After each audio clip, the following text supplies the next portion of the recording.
I don't know what to do. What do you want to do? Throw myself at him.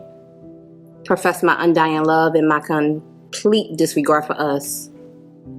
Doesn't sound so funny now, does it? Nah, not really. You don't think I should pursue this, do you? No.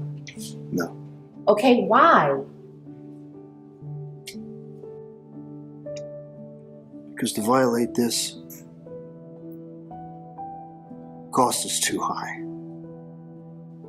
I know what my family would say. And you're not my family. And you're not mine.